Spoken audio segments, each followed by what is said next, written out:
Check this out. Check it out. This is the moment last May that changed everything for the two men involved. Sergeant Michael Kunovich stopped Guatemalan farm worker Virgilio Aguilar Mendez for, quote, suspicious behavior outside a motel where he was staying in St. Augustine, Florida. After a struggle to arrest Aguilar Mendez, who tried to flee, according to law enforcement, Sergeant Kunovich went into cardiac arrest and died a short time later.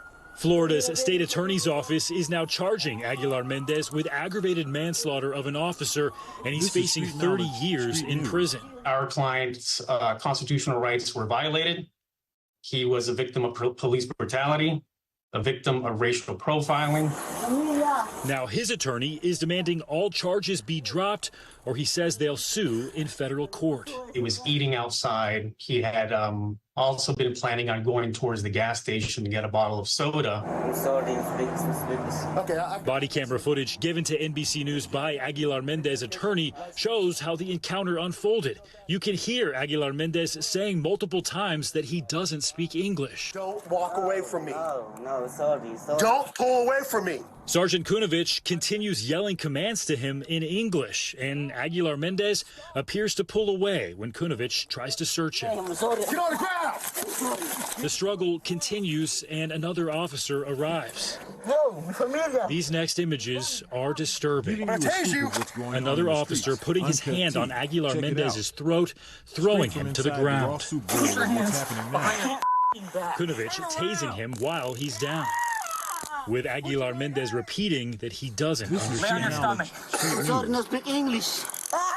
He ends up tased multiple times, with officers tackling him and twisting his arms back. One officer also appears to place his knee on Aguilar Mendez's torso. After Aguilar Mendez was in handcuffs, officers found what appeared to be a small pocket knife, which his attorney says he uses for cutting melons. Aguilar immediately told the officer he didn't understand English. His native language is ma'am, which is an ancient indigenous language in Guatemala.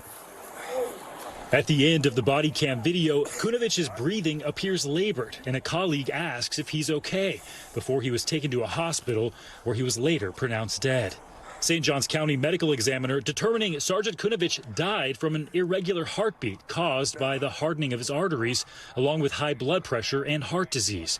The report also said, quote, physical exertion and possible emotional stress while apprehending a fleeing suspect may have contributed to his death. Even if Kunovich hadn't, as you said, tragically died from this, would you still think that Virgilio would have a civil rights case to pursue? I do, because his constitutional rights to be free from unreasonable search and seizures, which apply not only to citizens but persons. The Constitution is very clear. It says persons, not citizens.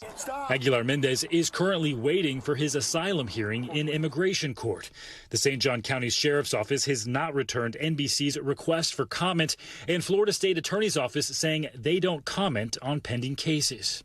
Ultimately, Sergeant Michael Kunovich succumbed basically to some medical issues that actually were induced by the struggle with our subject. After 7 months in custody, a judge last month ruled Aguilar Mendez to be incompetent, something that typically happens due to mental health. But his attorney says it's so he can have time to understand the charges and the U.S. legal system, adding he only has a 6th grade education in Spanish, which is his second language. To charge our client with his death is outrageous, and it's just not supported by law. Stephen Romo joins us now in studio. So, Stephen, what happens next here? How likely is it that these manslaughter charges will be dropped? And what are experts telling you about the strength of this case? Well, today was the deadline the attorney set for those charges to be dropped before deciding to file that civil rights lawsuit. So it seems like that is the next step. As for the case itself, our legal expert, Danny Savallo, is telling me it's likely the defense will try to show that the deputy had a heart condition that preceded this event with the suspect. But that will happen once the court case actually takes place. But for right now, Aguilar Mendez is in limbo because he's been found unfit to stand trial at the moment. So the sheriff involved in this in St. Johns County is running for re-election. What has the reaction been to him, to that, and this incident within the community? We have here at NBC tried to reach out to the sheriff's office and get comment, as have other outlets, and they've not really spoken much at all since right after this incident occurred way back in May. So we would like more information about that. He is running for re-election, and many of the people in the community are supporting the deputy's family, holding fundraisers for them. So there is a lot of support. But since the video, the body cam video has been released, there's a lot of attention on this from immigrant rights groups saying that there was not decided suspicious behavior for the stop to begin with, something many people are asking. A new federal lawsuit is taking on the Alabama Department of Corrections after an inmate's body was returned to his family missing in Oregon. He was returned to them without a heart, and he is not the only inmate returned in a similar condition. An autopsy was conducted on 43-year-old Brandon Dotson shortly after he died in prison. But when his body was returned, his loved ones discovered his heart was missing. Instead, an investigation suggests the organ was taken by forensic pathologists at the University of Alabama, Birmingham for medical research without the family's consent. Joining us now is the Dotson family attorney, Lauren Ferrano. Lauren, we appreciate you joining us. And can we start with you just sharing a little more about this case? How did Brandon's family discover that his heart was missing in the first place? Sure. So Brandon's family learned that his heart was missing because they hired a second pathologist to conduct an autopsy. Alabama's prisons have been in crisis now for years, and they didn't trust the results that were going to come from the Department of Corrections itself. So when they reached into their retirement savings to hire the second pathologist, the pathologist told them that a heart was not in the body. What's happening now? And since then, we've learned that many other families have been impacted as well. I mean, as you mentioned, this is not the only instance of an inmate being returned without their organs. We know another Alabama family had to bury their father without any of his organs after they were removed in an autopsy. Does the University of Alabama have any right to these organs? Do they need the families to consent? We do believe that they need the families to consent. And right now they are using the consent of the wardens to take these organs and use them for whatever purpose they see fit. The law is very clear that it requires family consent for the retention of organs. And what we're seeing is these people who are dying in prison custody being treated in a way that no other person in society is being treated. They're being treated less than, and the wardens are giving these permissions that they don't actually have the authority to give. The Department of Corrections states that autopsies are only performed when an inmate's death is suspicious or unnatural. Does the Dotson family have any clarity over what exactly happened to their son? We don't have much clarity about anything. There was a hearing that we had to try to determine where is this heart, and I think all of us left that hearing more confused than we were when we went in. The Department of Corrections says we don't perform autopsies, and yet they have an autopsy agreement with the University of Alabama.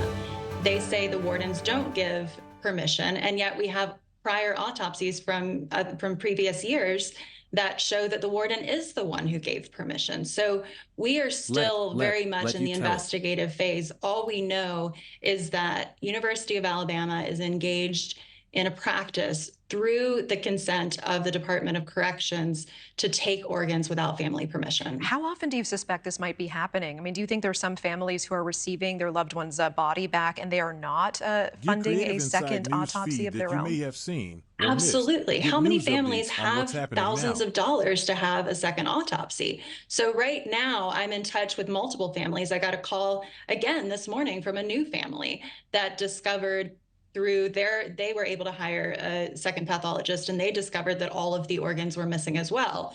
But in most instances, the family is burying their loved one, and they don't know that this is happening. Based off of the numbers that we currently have access to, we suspect that at least dozens, if not hundreds, of families have been impacted. So what does justice look like for this family? What changes do you and the Dotson family hope the federal suit will spur? Well, we certainly want to raise awareness, and we appreciate the coverage of this important issue. Ultimately, we just want the university to have to ask for consent from the family. We all support medical research. And if the family says yes, then I have no problem with the organs being taken. But right now, the law is not being followed, and the university is taking advantage of a vulnerable population. All right, Lauren Farino, I appreciate your time tonight. Thank you so much. Thank you for watching. Go to newsnationnow.com to find News Nation on your television provider. And don't forget to click the red subscribe button below to get more of News Nation's fact-driven, unbiased coverage. For watching our digital media, and thank you for your support.